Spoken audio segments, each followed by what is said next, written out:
Hi hello my dears. ഇന്ന് നമ്മൾ equilibrium എന്ന് പറഞ്ഞ ചാപ്റ്ററിലെ വളരെ പ്രധാനപ്പെട്ട ഒരു ടോപ്പിക്കാണ് പഠിക്കാൻ പോകുന്നത്. Common ion effect. Common ion effect is a suppression of dissociation of a weak electrolyte by the addition of a strong electrolyte containing a common ion. ഒരു വീക്ക് ഇലക്ട്രോലൈറ്റ് എന്ന് പറഞ്ഞാൽ എന്താണെന്ന് നമ്മൾ പഠിച്ചിട്ടുണ്ട്. എന്തായിരുന്നു വീക്ക് ഇലക്ട്രോലൈറ്റിൻ്റെ പ്രത്യേകത? വീക്ക് ഇലക്ട്രോലൈറ്റ് എന്ന് പറയുമ്പോൾ അത് മുഴുവനായിട്ട് അയോൺസ് ആയിട്ട് ഡിസോസിയേറ്റ് ചെയ്യില്ല, അല്ലേ? കൂടുതലും അത് അൺഡിസോസിയേറ്റഡ് ആയിട്ട് കിടക്കുകയാണ് ചെയ്യുക. വളരെ കുറച്ച് മാത്രമേ അയോണുകളായിട്ട് മാറിയിട്ടുണ്ടാവുള്ളൂ. അത്തരം ഒരു വീക്ക് ഇലക്ട്രോലൈറ്റിലേക്ക് നമ്മളൊരു സ്ട്രോങ് ഇലക്ട്രോലൈറ്റ് ആഡ് ചെയ്യാണ്. വെറുതെ ഏതെങ്കിലും ഒരു സ്ട്രോങ് ഇലക്ട്രോലൈറ്റ് അല്ല. ആ സ്ട്രോങ് ഇലക്ട്രോലൈറ്റിനൊരു പ്രത്യേകതയുണ്ട്. നമ്മുടെ വീക്ക് ഇലക്ട്രോലൈറ്റിൽ തന്നെയുള്ള ഒരു കോമൺ അയോൺ, അതിൽ തന്നെയുള്ള ഒരേപോലെ അയോൺ ഉള്ള ഒരു സ്ട്രോങ് ഇലക്ട്രോലൈറ്റിനെ വേണം നമ്മൾ തിരഞ്ഞെടുക്കാൻ. അങ്ങനെ ഒരു സ്ട്രോങ് ഇലക്ട്രോലൈറ്റ് നമ്മൾ ഈ വീക്ക് ഇലക്ട്രോലൈറ്റിലേക്ക് ആഡ് ചെയ്യുകയാണെങ്കിൽ വീക്ക് ഇലക്ട്രോലൈറ്റിൻ്റെ ഡിസോസിയേഷൻ ഒന്നുകൂടി കുറയും. അതിനെയാണ് നമ്മൾ കോമൺ അയോൺ ഇഫക്റ്റ് എന്ന് പറയുന്നത്.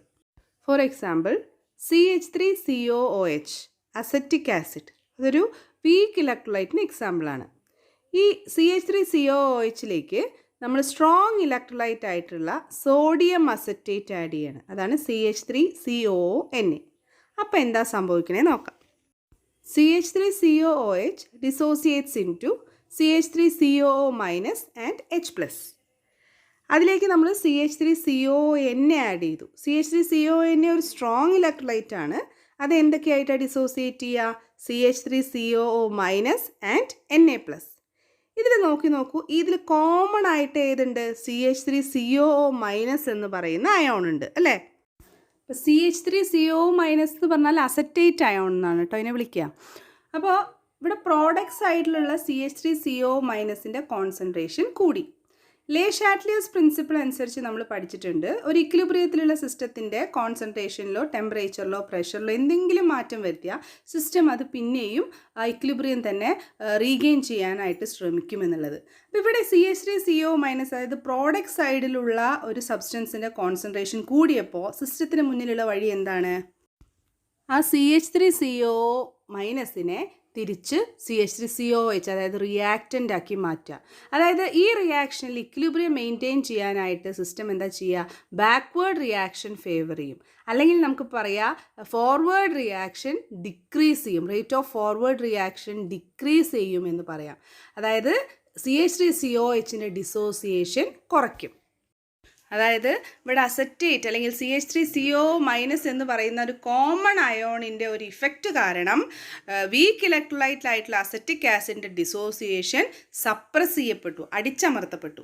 ഇതിനെയാണ് നമ്മൾ കോമൺ അയോൺ ഇഫക്റ്റ് എന്ന് പറയുന്നത്. അപ്പോൾ എന്താണ് കോമൺ അയോൺ ഇഫക്റ്റ് എന്ന് പറഞ്ഞത്?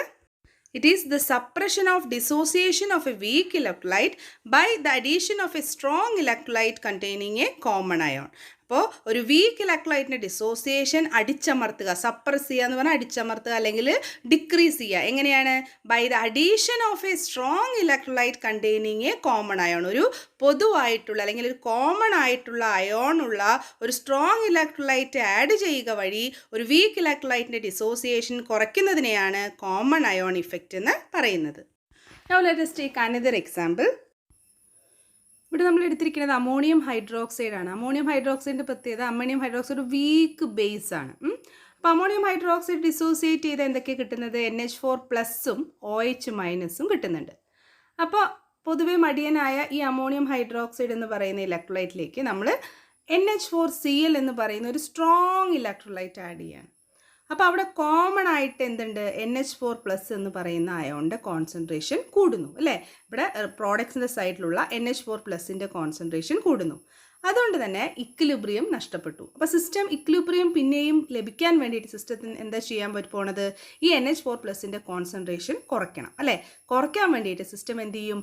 ബാക്ക്വേർഡ് റിയാക്ഷൻ ഫേവർ ചെയ്യും. അതായത് NH4OHൻ്റെ ഡിസോസിയേഷൻ പിന്നെ ഇനി ഒന്നും കൂടി കുറയ്ക്കും. If we add some NH4Cl to the above equilibrium process, the concentration of NH4+ increases and hence the equilibrium shifted towards the left. That is, the dissociation of NH4OH is suppressed. Okay? അപ്പോൾ ഈ common ion effect എന്താണെന്ന് മനസ്സിലായി എന്ന് വിചാരിക്കണം. നമുക്കിനി അടുത്ത ടോപ്പിക്കിലേക്ക് എടുക്കാം കേട്ടോ. Buffer solutions. നമ്മളിപ്പോൾ പ്യുവർ വാട്ടർ പ്യുവർ വാട്ടറിൻ്റെ പ്രത്യേകത നമ്മൾ പഠിച്ചിട്ടുണ്ട്, ന്യൂട്രലാണ് അല്ലേ. ആ വാട്ടറിലേക്ക് നമ്മൾ കുറച്ച് ആസിഡ് ആഡ് ചെയ്ത് എന്ത് സംഭവിക്കുക, അത് അസിഡിക് ആയിട്ട് മാറും. നേരെ മറിച്ച് അതിലേക്ക് കുറച്ച് ബേസാണ് ആഡ് ചെയ്തെന്ന് വെച്ചാൽ അത് ബേസിക് സൊല്യൂഷനായിട്ട് മാറും അല്ലേ. എന്നാൽ ചില സൊല്യൂഷൻസ് ഉണ്ട്, ആ സൊല്യൂഷൻസിലേക്ക് നമ്മൾ കുറച്ച് ആസിഡ് ആഡ് ചെയ്താലും പ്രശ്നമല്ല, ബേസ് ആഡ് ചെയ്താലും പ്രശ്നമല്ല, അവരുടെ pHൽ കാര്യമായ വ്യത്യാസങ്ങളൊന്നും തന്നെ വരില്ല. അങ്ങനെ കുറച്ച് ആസിഡോ ബേസോ ഒക്കെ ആഡ് ചെയ്താലും ആ വ്യതിയാനങ്ങളെയൊക്കെ അതിജീവിക്കാൻ കഴിവുള്ള ചില സൊല്യൂഷൻസ് ഉണ്ട്. അത്തരം സൊല്യൂഷൻസിനെയാണ് നമ്മൾ ബഫർ സൊല്യൂഷൻസ് എന്ന് വിളിക്കുന്നത്. Solutions which resist the change in pH on the addition of small amount of acid or alkali is called buffer solution. രണ്ട് തരം ബഫർ സൊല്യൂഷൻസ് ഉണ്ട്, അസിഡിക് ബഫറും ബേസിക് ബഫറും. ഇനി നമുക്ക് എന്താണ് അസിഡിക് ആൻഡ് ബേസിക് ബഫർ എന്ന് നോക്കാം. A mixture of weak acid and its salt with a strong base is called an acidic buffer. ഒരു week ആസിഡും ആ വീക്ക് ആസിഡ് ഒരു സ്ട്രോങ് ബേസുമായി ചേർന്നാൽ കിട്ടുന്ന സോൾട്ടും, ഇതിൻ്റെ രണ്ടിൻ്റെയും മിക്സ്ചറിനെയാണ് നമ്മൾ അസിഡിക് ബഫർ എന്ന് വിളിക്കുന്നത്. For example, acetic acid CH3COOH is an example for weak acid. ഈ അസറ്റിക് ആസിഡ് സ്ട്രോങ് ബേസായ സോഡിയം ഹൈഡ്രോക്സൈഡുമായി ചേർന്നാൽ കിട്ടുന്ന സോൾട്ടാണ് സോഡിയം അസറ്റേറ്റ് CH3CONA അല്ലേ. CH3COH NaOH കൂടി ചേർന്ന് എന്തൊക്കെ കിട്ടുക, CH3CONA + H2O. അപ്പോൾ നമ്മളിവിടെ എന്താ ചെയ്യണമെന്ന് വെച്ചാൽ ഈ അസറ്റിക് ആസിഡും പ്ലസ് CH3CONA ഈ ഒരു മിക്സ്ചർ അസിഡിക് ബഫറിന് ഉദാഹരണമാണ്. ഇനി ബേസിക് ബഫർ എന്ന് പറഞ്ഞിട്ടുണ്ടെങ്കിൽ ഒരു വീക്ക് ബേസും ആ വീക്ക് ബേസ് ഒരു സ്ട്രോങ് ആസിഡ് ആയിട്ട് ചേർന്നാൽ കിട്ടുന്ന സോൾട്ടിൻ്റെയും മിക്സ്ചറിനെയാണ് ബേസിക് ബഫർ എന്ന് പറയുന്നത്. A mixture of weak base and it salt with a strong acid are called basic buffer. For example, NH4OH ഒരു വീക്ക് ബേസ് ആണ്. ആ NH4OH സ്ട്രോങ് ആസിഡായ HCl ചേരുമ്പോൾ കിട്ടുന്ന സോൾട്ടാണ് ഈ NH4Cl എന്ന് പറയുന്നത്. അപ്പോൾ വീക്ക് ബേസായ NH4OHും NH4OHും സ്ട്രോങ് ആസിഡുമായി ചേർന്നാൽ കിട്ടിയ സോൾട്ടായ NH4Clൻ്റെയും മിക്സ്ചറിനെയാണ് നമ്മൾ ബേസിക് ബഫർ എന്ന് പറയുന്നത്. മനസ്സിലായല്ലോ. അപ്പോൾ അസിഡിക് ബഫർ എന്ന് പറഞ്ഞാൽ mixture of weak acid and it's salt with a strong base. മനസ്സിലായോ. ഒരു വീക്ക് ആസിഡും ആ വീക്ക് ആസിഡ് ഒരു സ്ട്രോങ് ബേസുമായി ചേർന്നാൽ കിട്ടുന്ന സോൾട്ടിനെയാണ് നമ്മൾ അസിഡിക് ബഫർ എന്ന് പറയുന്നത്. ഒരു ബേസിക് ബഫർ എന്ന് പറഞ്ഞിട്ടുണ്ടെങ്കിലോ, ഒരു വീക്ക് ബേസും ആ വീക്ക് ബേസ് സ്ട്രോങ് ആസിഡുമായിട്ട് ചേർന്നാൽ കിട്ടുന്ന സോൾട്ടിൻ്റെയും മിക്സ്ചറിനെയാണ് ബേസിക് ബഫർ എന്ന് വിളിക്കുന്നത്. അപ്പോൾ നമ്മൾ ബഫർ സൊല്യൂഷൻസ് അതുപോലെ രണ്ട് തരം ബഫർ സൊല്യൂഷൻസിനെ കുറിച്ചാണ് പഠിച്ചത്. ഇനി നമ്മൾ അടുത്ത ടോപ്പിക്കിലേക്ക് കിടക്കാം, ഹൈഡ്രോളിസിസ് ഓഫ് സോൾട്ട്സ്. എന്താണ് ഈ ഹൈഡ്രോളിസിസ് ഓഫ് സോൾട്ട് എന്ന് പറഞ്ഞാൽ? ഹൈഡ്രോ എന്ന് പറഞ്ഞാൽ വാട്ടർ, ലൈസിസ് എന്ന് പറയുമ്പോൾ ക്ലീവേജ്. അപ്പോൾ വാട്ടർ ഉപയോഗിച്ച് ഒരു സോൾട്ടിനെ മുറിക്കുന്നതിനെയാണ് ഹൈഡ്രോളിസിസ് ഓഫ് സോൾട്ട് എന്ന് പറയുന്നത്. അപ്പോൾ ഈ സോൾട്ട് ഹൈഡ്രോളിസിസ് എന്ന് പറഞ്ഞാൽ അവിടെ യഥാർത്ഥത്തിൽ നടക്കുന്നത് നമ്മുടെ വാട്ടറിലുള്ള H+ അതുപോലെ OH- അയോൺസും സോൾട്ടിലെ ആനയോണും കാറ്റയോണുമായി ഇൻട്രാക്ട് ചെയ്ത് ആൽക്കലൈൻ അല്ലെങ്കിൽ ആസിഡിക് സൊല്യൂഷൻസ് ആയി മാറുന്നതാണ്. The phenomenon of interaction of anions and cations of the salt with H+ or OH- ions furnished by water to give alkaline or acidic solutions is known as salt hydrolysis. For example, ഇപ്പോൾ നമുക്ക് ഏറ്റവും പരിചിതമായിട്ടുള്ള salt തന്നെ എടുക്കാം, NaCl. NaCl വാട്ടറിൽ dissolve ചെയ്ത് എന്താ ചെയ്യുക, NaCl രണ്ട് അയോൺസ് ഉണ്ട്, പോസിറ്റീവ് അയോൺ NAയും Na+ഉം നെഗറ്റീവ് അയോൺ Cl-ഉം. അപ്പോൾ ഈ Na+ വാട്ടറിലുള്ള നെഗറ്റീവ് അയോണായ OH- ഇൻട്രാക്ട് ചെയ്യുമ്പോൾ കൂടിച്ചേരും, NaOH ആയിട്ട് മാറും. പിന്നെ നെഗറ്റീവ് അയോണായിട്ടുള്ള Cl- വാട്ടറിലുള്ള പോസിറ്റീവ് അയോണായ H+മായി ചേർന്ന് HCl ആയിട്ട് മാറുകയും ചെയ്യും. അപ്പോൾ ഇതുപോലെ സോൾട്ടിലെ പോസിറ്റീവും നെഗറ്റീവുമായിട്ടുള്ള അയോൺസ് വാട്ടറിലെ H+ഉം OH- അയോൺസുമായി ഇൻട്രാക്ട് ചെയ്ത് അസിഡിക് അല്ലെങ്കിൽ ബേസിക് സൊല്യൂഷൻസ് ഉണ്ടാക്കുന്നതിനെയാണ് നമ്മൾ സോൾട്ട് ഹൈഡ്രോളിസിസ് എന്ന് പറയുന്നത്. ആദ്യം സോൾട്ട് എങ്ങനെ ഉണ്ടാവണമെന്ന് നിങ്ങൾക്ക് അറിയാമല്ലോ അല്ലേ. ഓർമ്മയുണ്ടോ നമ്മൾ പറഞ്ഞത്? സോൾട്ട് എങ്ങനെ ഉണ്ടാവുക, ഒരു ആസിഡും ബേസും തമ്മിൽ പ്രവർത്തിക്കുമ്പോഴാണ് സോൾട്ടും വാട്ടറും ഉണ്ടാവുന്നത്. അപ്പോൾ 4 തരത്തിലുള്ള സോൾട്ടുകൾ നമുക്ക് കൺസിഡർ ചെയ്യാം. ഒന്ന്, സ്ട്രോങ് ആസിഡും സ്ട്രോങ് ബേസും ചേർന്നാൽ ഉണ്ടാവുന്ന സോൾട്ട്. രണ്ടാമത്തത്, ഒരു സ്ട്രോങ് ആസിഡും വീക്ക് ബേസും ചേർന്നാൽ ഉണ്ടാവുന്ന സോൾട്ട്. മൂന്നാമത്തത്, വീക്ക് ആസിഡും സ്ട്രോങ് ബേസും ചേർന്നാൽ ഉണ്ടാവുന്നത്. ആൻഡ് ഫോർത്ത് വൺ, വീക്ക് ആസിഡും വീക്ക് ബേസും ചേർന്നാൽ ഉണ്ടാവുന്ന സോൾട്ട്. ആദ്യം തന്നെ നിങ്ങൾ സ്ട്രോങ് ആൻഡ് വീക്ക് ആസിഡ്സ് അതുപോലെ സ്ട്രോങ് ആൻഡ് വീക്ക് ബേസിസിനൊക്കെ എക്സാമ്പിൾസ് കുറച്ച് അറിഞ്ഞിരിക്കണം. അപ്പോൾ അതിനുവേണ്ടി ഞാൻ കുറച്ച് എക്സാമ്പിൾസ് പറയാം, അതൊന്ന് നോട്ട് ചെയ്ത് വെക്കൂ കേട്ടോ. സ്ട്രോങ് ആസിഡ്സിന് എക്സാമ്പിളാണ് HCl, HBr, HI, HNO3, H2SO4 etcetera. ഇതൊക്കെ നിങ്ങൾക്ക് അറിയാവുന്ന ആസിഡുകളാണ് അല്ലേ. വീക്ക് ആസിഡ്സിന് എക്സാമ്പിളാണ് അസറ്റിക് ആസിഡ്. അസറ്റിക് ആസിഡിൻ്റെ ഫോർമുല നമ്മൾ നേരത്തെ എഴുതിയാൽ മതി കേട്ടോ. ഇത് കുറച്ച് ബുദ്ധിമുട്ടാണ് എഴുതി വെച്ചിരിക്കുന്നത്. CH3COOH എന്ന് എഴുതിയാൽ മതി നിങ്ങൾ ഈ ഫോർമുല കേട്ടോ. പിന്നെ carbonic acid H2CO3, HCN, HF etcetera. ഇതൊക്കെ വീക്ക് ആസിഡ്സിന് എക്സാമ്പിളാണ്. ഇനി ബേസസ് നോക്കുകയാണെങ്കിൽ സ്ട്രോങ് ബേസസിൽ പെട്ടതാണ് NaOH, KOH, അതുപോലെ calcium hydroxide CaOH twice etcetera. Weak ബേസസിന് example NH4OH, zinc hydroxide, aluminium hydroxide etcetera. അപ്പോൾ ഇതൊക്കെ വീക്ക് ബേസസ് ആണ്. അപ്പോൾ ഈ എക്സാമ്പിൾസ് നിങ്ങൾ അറിഞ്ഞിരിക്കണം. ഒരു ആസിഡോ ബേസോ കണ്ടാൽ അത് സ്ട്രോങ് ആണോ വീക്ക് ആണോ എന്നൊക്കെ തിരിച്ചറിയാൻ വേണ്ടിയിട്ട് കേട്ടോ. അപ്പോൾ ഇപ്പോൾ മാത്രമല്ല, ഇനി നമുക്ക് അടുത്ത വർഷത്തെ ക്ലാസ്സുകളിലേക്കൊക്കെ അത് ആവശ്യം വരും. ഓക്കെ, പിന്നെ നമുക്ക് നമ്മുടെ ഹൈഡ്രോളിസിസ് ഓഫ് സോൾട്ടിലേക്ക് കിടക്കാം. ആദ്യം തന്നെ നമ്മൾ നോക്കുന്നത് ഒരു സ്ട്രോങ് ബേസും വീക്ക് ആസിഡും ചേർന്നുണ്ടായ ഒരു സോൾട്ടിന് ഹൈഡ്രോളിസിസ് നടത്തിയാൽ എന്താണ് സംഭവിക്കുക എന്നുള്ളതാണ്. അങ്ങനെയുള്ള സോൾട്ടുകൾക്ക് എക്സാമ്പിൾ നോക്കൂ. സോഡിയം അസറ്റേറ്റ്, സോഡിയം കാർബണേറ്റ്, അതുപോലെ KCN എക്സെട്ര. ഇതിൽ ഫസ്റ്റ് എക്സാമ്പിൾ തന്നെ എടുക്കാം, സോഡിയം അസറ്റേറ്റ്. അത് ഏത് ആസിഡും ബേസും ചേർന്നുണ്ടായതാണ്? CH3CONA എന്ന് പറഞ്ഞത് സ്ട്രോങ് ബേസായ NaOH സോഡിയം ഹൈഡ്രോക്സൈഡും വീക്ക് ആസിഡായ CH3COOH അസറ്റിക് ആസിഡും ചേർന്നുണ്ടായ ഒരു സോൾട്ടാണ് സോഡിയം അസറ്റേറ്റ്. അപ്പോൾ ഇതുപോലെ തന്നെ ഇങ്ങനെ സ്ട്രോങ് ബേസും വീക്ക് ആസിഡും ചേർന്നുണ്ടായ ഇത്തരം സോൾട്ടുകളെ ഹൈഡ്രോളിസിസ് നടത്തിയാൽ ആ സൊല്യൂഷൻ അസിഡിക് ആവോ, ബേസിക് ആവോ, ന്യൂട്രൽ ആവോ? അതാണ് നമ്മുടെ ചോദ്യം. ഇത് മനസ്സിലാക്കാനായിട്ട് വലിയ ബുദ്ധിമുട്ടൊന്നുമില്ല. ആ സോൾട്ട് ഉണ്ടായിരിക്കുന്ന ആസിഡും ബേസുമിലേക്കും നോക്കുക. അതിൽ ആസിഡിനാണോ ബേസിനാണോ സ്ട്രെങ്ത് കൂടുതൽ നോക്കുക. ആർക്കാണോ സ്ട്രെങ്ത് കൂടുതൽ ആ ക്യാരക്ടറിസ്റ്റിക് ഫീച്ചർ ആയിരിക്കും ആ സൊല്യൂഷൻ ഉണ്ടാവുക. അപ്പോൾ ഈ കേസിൽ തന്നെ എക്സാമ്പിൾ എടുക്കുകയാണെങ്കിൽ ഇവിടെ ഒരു സ്ട്രോങ് ബേസും വീക്ക് ആസിഡും ചേർന്നിട്ടാണ് ഈ സോൾട്ട് ഉണ്ടായിരിക്കുന്നത്. അതുകൊണ്ട് തന്നെ ഈ സോൾട്ടിൻ്റെ സൊല്യൂഷന് ബേസിക് ക്യാരക്ടർ ആയിരിക്കും ഉണ്ടാവുക. pH will be greater than 7. ഇത്തരം ഒരു സൊല്യൂഷൻ്റെ pH കണ്ടുപിടിക്കാനുള്ള ഒരു ഇക്വേഷൻ ഉണ്ട്, അവിടെ തന്നിട്ടുണ്ട്. നന്നായിട്ട് പഠിക്കണം കേട്ടോ. pH is equal to 7 plus half into pKa plus log C. pK എന്ന് കണ്ടിട്ട് ആരും പേടിക്കേണ്ട. pK എന്ന് പറഞ്ഞാൽ ആസിഡിൻ്റെ സ്ട്രെങ്ത്തിനെ കാണിക്കുന്ന ഒരു കോൺസ്റ്റൻറ്റ് വാല്യൂ ആണ്. ഓരോ ആസിഡിനും ഒരു കോൺസ്റ്റൻ്റ് ആയിരിക്കും അത്. pKയുടെ വാല്യൂ കൂടുന്തോറും ആസിഡിൻ്റെ സ്ട്രെങ്ത്ത് കുറയും. pKയുടെ വാല്യൂ എത്രത്തോളം കുറയുന്നോ അത്രത്തോളം ആസിഡിൻ്റെ സ്ട്രെങ്ത്ത് കൂടുകയും ചെയ്യും. അപ്പോൾ ഓരോ ആസിഡ്സിനും ഓരോ കോൺസ്റ്റൻറ്റ് pKa വാല്യൂ ഉണ്ട്. അത് കണ്ടാൽ നമുക്ക് ആസിഡിൻ്റെ സ്ട്രെങ്ത്തിനെ കുറിച്ചൊരു ഐഡിയ കിട്ടും. പിന്നെ ഉള്ളത് C ആണ്. C എന്ന് പറഞ്ഞാൽ സോൾട്ടിൻ്റെ കോൺസെൻട്രേഷനെ സൂചിപ്പിക്കുന്നു. ഓക്കെ, അപ്പോൾ നമ്മളിപ്പോൾ കണ്ടത് സ്ട്രോങ് ബേസും വീക്ക് ആസിഡും ചേർന്നുണ്ടായ ഒരു സോൾട്ടിൻ്റെ ഹൈഡ്രോളിസിസിനെ പറ്റിയിട്ടാണ്. ഇനി നമുക്ക് അടുത്ത സോൾട്ടിനെ കുറിച്ച് നോക്കാം. Hydrolysis of salt of weak base and strong acid. Examples ആണ്, അത്തരം സോൾട്ടുകൾക്കുള്ള എക്സാമ്പിൾസ് ആണ് നമ്മൾ ആദ്യം പറയുന്നത്. NH4Cl, NH4NO3, CuSO4. ഇതൊക്കെ വീക്ക് ബേസും സ്ട്രോങ് ആസിഡും ചേർന്ന സോൾട്ടുകൾക്ക് എക്സാമ്പിളാണ്. ഇത്തരം സോൾട്ടുകളെ ഹൈഡ്രോളിസിസ് നടത്തിയാൽ ആ സൊല്യൂഷൻസ് അസിഡിക് ആവും. ഞാൻ പറഞ്ഞല്ലോ, അത് കണ്ടുപിടിക്കാൻ വലിയ ബുദ്ധിമുട്ടൊന്നുമില്ല. ഇവിടെ ഈ സോൾട്ട് ഉണ്ടായിരിക്കുന്നത് ഒരു വീക്ക് ബേസും സ്ട്രോങ് ആസിഡും ചേർന്നിട്ടാണ്. അപ്പോൾ ആസിഡ് സ്ട്രോങ്ങർ ആയതുകൊണ്ട് തന്നെ ഈ സോൾട്ടിൻ്റെ സൊല്യൂഷൻ എന്തായിരിക്കും? അസിഡിക് ക്യാരക്ടർ ആയിരിക്കും ഉണ്ടാവുക. pH will be less than 7. ഇനി ഇത്തരം ഒരു സൊല്യൂഷൻ്റെ pH കണ്ടുപിടിക്കാനുള്ള ഇക്വേഷനാണ് അവിടെ തന്നിരിക്കുന്നത്. pH is equal to 7 plus half into pKb plus log C. pKb നമ്മൾ നേരത്തെ പറഞ്ഞ പോലെ തന്നെ ഓരോ ബേസിൻ്റെ കോൺസ്റ്റൻ്റ് ആണ് pKb എന്ന് പറയുന്നത്. ഓരോ ബേസിനും അത് ഒരു കോൺസ്റ്റൻറ്റ് വാല്യൂ ആയിരിക്കും. അപ്പോൾ അതിൻ്റെ വാല്യൂ കണ്ടാൽ നമുക്ക് ആ ബേസ് സ്ട്രോങ്ങർ ആണോ വീക്കർ ആണോ എന്ന് മനസ്സിലാക്കാനായിട്ട് സാധിക്കും. pKbയുടെ വാല്യൂ എത്രത്തോളം കൂടുന്നോ അത്രത്തോളം വീക്കർ ആയിരിക്കും ആ ബേസ്.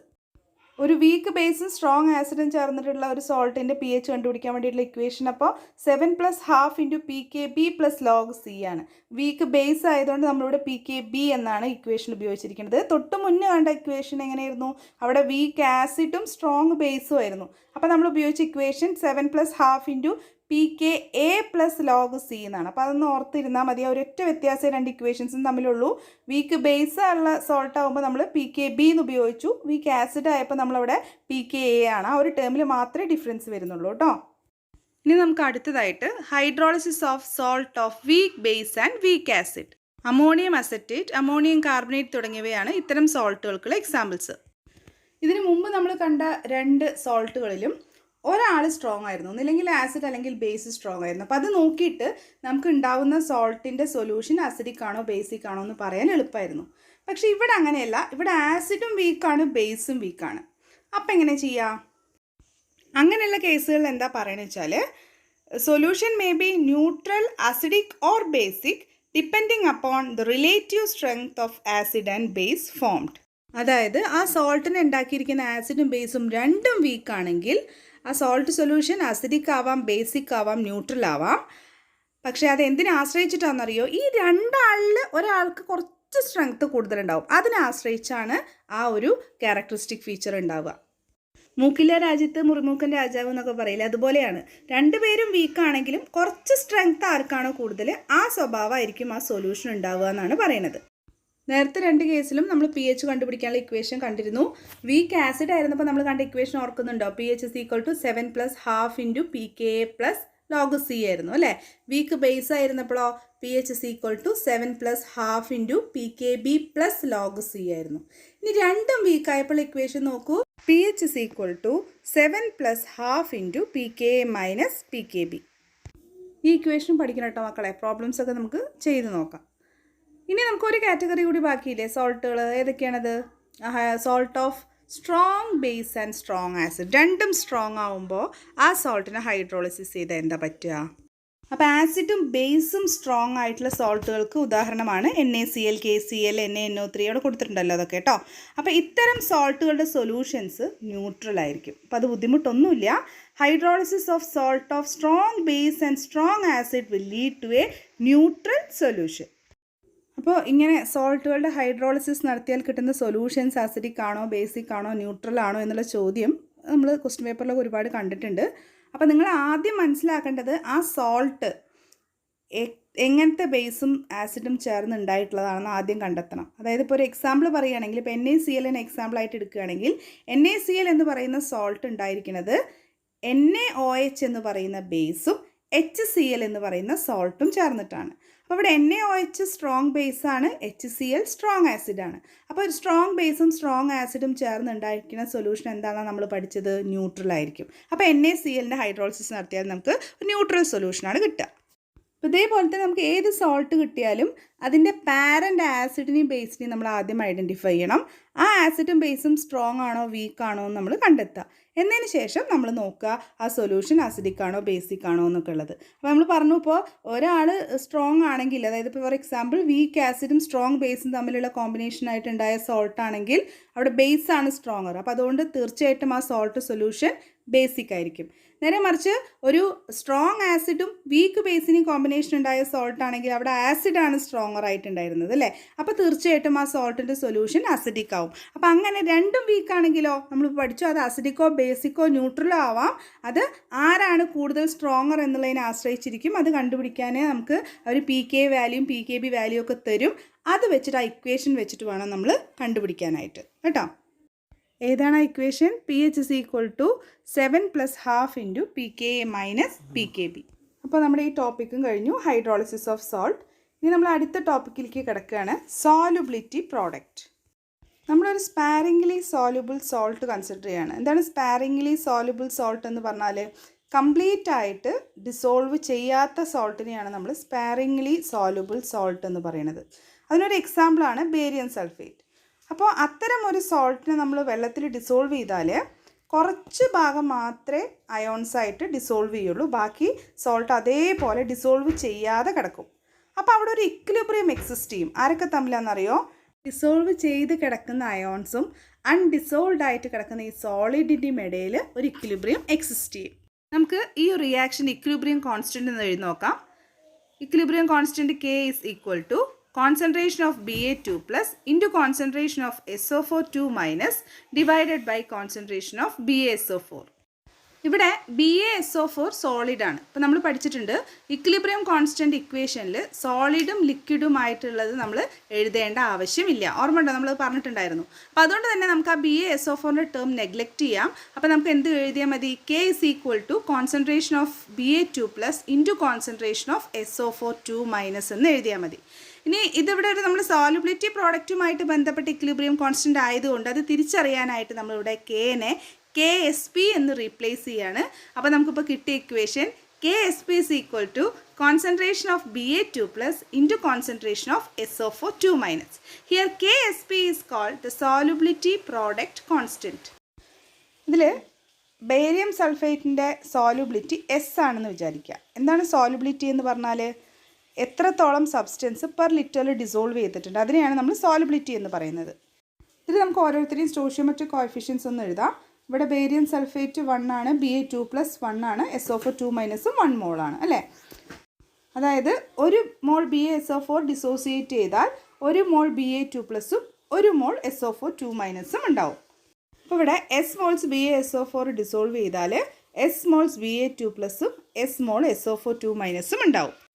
അപ്പോൾ നമ്മളിവിടെ ഇക്വേഷനിൽ KSPയുടെ ഇക്വേഷനിൽ സബ്സ്റ്റിറ്റ്യൂട്ട് ചെയ്യുകയാണെങ്കിൽ നമുക്കിവിടെ എഴുതിയിട്ടുണ്ട് KSP is equal to concentration of Ba2 plus into concentration of SO4 2 minus. ഈ ഇക്വേഷനിൽ സബ്സ്റ്റിറ്റ്യൂട്ട് ചെയ്യുകയാണെങ്കിൽ നമുക്ക് എന്ത് കിട്ടും? KSP is equal to S into S അല്ലേ. Ba2 പ്ലസിൻ്റെ കോൺസെൻട്രേഷൻ S ആണ്, SO4 2 മൈനസിനെയും S ആണ്. അപ്പോൾ നമുക്ക് S² ആണ് സോലുബിലിറ്റി പ്രോഡക്റ്റ് കിട്ടുക. നമുക്ക് സോലുബിലിറ്റി പ്രോഡക്റ്റിനെ ഒന്ന് ഡിഫൈൻ ചെയ്യാം. It is defined as the product of molar concentration of ions of a sparingly soluble salt in a saturated solution. നമ്മളിപ്പോൾ കണ്ടതാണ് ബേരിയം സൾഫേറ്റിൻ്റെ കേസിൽ KSP of barium sulphate is equal to concentration of Ba2 plus into concentration of SO4 2 minus. അതായത് ആ barium സൾഫേറ്റിലെ അയോണുകളുടെ molar കോൺസെൻട്രേഷൻ്റെ പ്രോഡക്റ്റിനെയാണ് നമ്മൾ ആ barium സൾഫേറ്റിൻ്റെ solubility product എന്ന് പറയുന്നത്. അപ്പോൾ ഏതൊരു സ്പാരിംഗ്ലി സോലുബിൾ സോൾട്ടിൻ്റെയും സോലുബിലിറ്റി പ്രോഡക്റ്റ് എന്ന് പറയുന്നത് അതിലുള്ള അയോണുകളുടെ കോൺസെൻട്രേഷൻ്റെ പ്രോഡക്റ്റിനെയാണ് കേട്ടോ. ഇനി നമുക്ക് മറ്റൊരു കെമിക്കൽ റിയാക്ഷൻ കൺസിഡർ ചെയ്യാം, PbCl2. PbCl2 അതേപോലത്തെ ഒരു സോൾട്ട് തന്നെയാണ്. PbCl2 ഡിസോസിയേറ്റ് ചെയ്തിട്ട് Pb2 പ്ലസും 2Cl മൈനസും ആയിട്ടാണ് മാറുക. അപ്പോൾ ഈ കേസിൽ നമ്മൾ ഇതുപോലെ PbCl2ൻ്റെ സോലുബിലിറ്റി എസ് ആണെന്ന് അസ്യൂം ചെയ്യാണ്. അപ്പോൾ Pb2 പ്ലസും 2Cl മൈനസിൻ്റെയും താഴെ എന്താ എഴുതേണ്ടത്? Pb2 പ്ലസിൻ്റെ താഴെ എസ് എന്ന് എഴുതും. കാരണം അവിടെ സ്റ്റോഷിയോമെട്രിക് കോഎഫിഷ്യൻറ്റ് എത്രയാണ്? 1 ആണ് അല്ലേ. ഇവിടെ Cl മൈനസിന് താഴെ എന്ത് എഴുതണം? 2S എന്ന് എഴുതണം. കാരണം എന്താണ്? ഇവിടെ സ്റ്റോഷിയോമെട്രിക് കോഎഫിഷ്യൻറ്റ് 2 എന്നുണ്ട് അല്ലേ. അതുകൊണ്ട് ഇതിൻ്റെ താഴെ 2S എന്ന് എഴുതാൻ മറക്കരുത് കേട്ടോ. ഇനി നമുക്ക് ഈ ഒരു കെമിക്കൽ റിയാക്ഷൻ്റെ സോലുബിലിറ്റി പ്രോഡക്റ്റ് ഒന്ന് എഴുതി നോക്കാം. അപ്പോൾ KSP ഇസ് ഈക്വൽ ടു എങ്ങനെ എഴുതേണ്ടത്? ഇതിൽ എഴുതി നോക്കൂ. Concentration of Pb2 plus into concentration of Cl minus raise to 2 അല്ലേ. ഈ കോഎഫിഷ്യൻറ്റ് നമ്മൾ പവറാക്കി എഴുതണം. നമുക്ക് ഇക്വിലിബ്രിയം കോൺസ്റ്റന്റ് എഴുതുമ്പോൾ പഠിച്ചിട്ടുള്ളതാണ്. പക്ഷേ ഡിവൈഡഡ് ബൈ PbCl2 എഴുതേണ്ട ആവശ്യമില്ല. കാരണം എന്താണ്? PbCl2 സോളിഡ് ആണ് അല്ലേ. അതുകൊണ്ട് ഇക്വിലിബ്രിയം കോൺസ്റ്റന്റിൽ നമ്മൾ ആ ഒരു കോൺസെൻട്രേഷൻ വരേണ്ട ആവശ്യം ഇല്ല. അപ്പോൾ ഇനി നമുക്ക് കിട്ടിയ വാല്യൂസ് ഇതിൽ സബ്സ്റ്റിറ്റ്യൂട്ട് ചെയ്യുമ്പോൾ എന്ത് കിട്ടും? Pb2 പ്ലസിൻ്റെ എത്രയാണ് നമുക്ക് കിട്ടിയത്? S ആണ് കിട്ടിയത്. Cl മൈനസിൻ്റെ 2S ആണ്. അപ്പോൾ S into 2S the whole square which is equal to S into 4S square which is again equal to 4S cube. അപ്പോൾ എത്ര വലിയ സോൾട്ട് തന്നാലും ഇപ്പോൾ ഇതുപോലെ എസ് നമുക്ക് അസ്യൂം ചെയ്യുക. ആദ്യം നമുക്ക് തന്നിരിക്കുന്ന സ്പാരിംഗ്ലി സോലുബിൾ സോൾട്ടിൻ്റെ സോലുബിലിറ്റി എസ് ആണെന്ന് അസ്യൂം ചെയ്തിട്ട് അതിൻ്റെ താഴെ സ്റ്റോഷിയോമെട്രിക് കോഎഫിഷ്യൻസ് ഒക്കെ നോക്കി നമുക്ക് സോലുബിലിറ്റി പ്രോഡക്റ്റ് കണ്ടുപിടിക്കാം. പക്ഷെ ഇങ്ങനെയൊന്നും ചെയ്യാതെ തന്നെ എളുപ്പത്തിൽ സോലുബിലിറ്റി പ്രോഡക്റ്റ് കണ്ടുപിടിക്കാനുള്ളൊരു വഴിയാണ് ഞാൻ ഇനി പറയാൻ പോണത്. അതൊന്ന് ചെയ്ത് നിങ്ങൾക്ക് ജസ്റ്റ് നോക്കിയാൽ തന്നെ നമുക്ക് എളുപ്പത്തിൽ പറയാൻ പറ്റും. അതെങ്ങനെയാണെന്ന് നോക്കാം. ഇങ്ങനെ ഒരു സോൾട്ട് കൺസിഡർ ചെയ്യൂ, AXBY. എക്സും വൈയും എത്രയോ നമ്പർ ആയിക്കോട്ടെ നമ്മൾ നോക്കണ്ട. ഇങ്ങനെ ഒരു സോൾട്ട് ആണെങ്കിൽ ഈ ഒരു സോൾട്ടിന് സോലുബിലിറ്റി പ്രോഡക്റ്റ് എളുപ്പം കണ്ടുപിടിക്കാനുള്ള ഒരു ഇക്വേഷൻ ഇങ്ങനെ മാത്രം പഠിച്ചാൽ മതി. Solubility product KSP is equal to x raised to x, y raised to y into s raised to x plus y. നമുക്ക് ഫോർമുല ഇപ്പോൾ നമ്മൾ ചെയ്ത് അതിലൊന്ന് അപ്ലൈ ചെയ്ത് നോക്കാം. നമുക്ക് PbCl2 തന്നെ ആദ്യത്തെ എക്സാമ്പിൾ എടുക്കാം. PbCl2ൽ എക്സിൻ്റെ വാല്യൂ എത്രയാ? എക്സിൻ്റെ വാല്യൂ 1 ആണ് അല്ലേ. Pb ഒന്നേ ഉള്ളൂ. അപ്പോൾ എക്സിൻ്റെ വാല്യൂ 1 ആണ്. വൈൻ്റെ വാല്യൂ എത്രയാണ്? 2 ആണ് അല്ലേ. Cl2 എന്നാണ് കൊടുത്തിരിക്കുന്നത്. അപ്പോൾ y is equal to 2. അപ്പോൾ X raise to X, Y raise to Y, S raise to X plus Y. ഇതാണ് നമ്മൾ സോലുബിലിറ്റി പ്രോഡക്റ്റിന് ഇക്വേഷൻ പറഞ്ഞത്. അപ്പോൾ ഇവിടെ എക്സ് എത്രയാണ്? 1 ആണ്. അപ്പോൾ 1 raise to 1 into Y raise to Y എന്ന് പറയുമ്പോൾ എങ്ങനെ എഴുതണം? 2 raise to 2 into S raise to X plus Y ആണ്. എക്സ് പ്ലസ് വൈ എന്ന് പറഞ്ഞാൽ 1 പ്ലസ് 2. അപ്പോൾ നമുക്ക് എത്ര കിട്ടും? 1 ഇൻറ്റു 2⁻², അതായത് 4 ഇൻറ്റു s³ എന്ന് കിട്ടും അല്ലേ.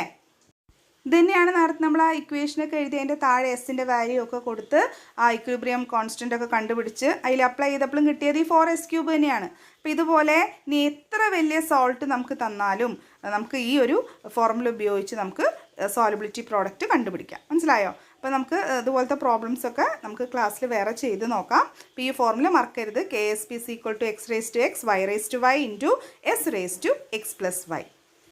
അപ്പോൾ തൽക്കാലം നമ്മൾ ചാപ്റ്റർ ഇപ്പോൾ ഇവിടെ അവസാനിപ്പിക്കുകയാണ്. നമുക്കിനി അടുത്ത ക്ലാസ്സിൽ പുതിയൊരു ചാപ്റ്ററുമായിട്ട് കാണാം കേട്ടോ.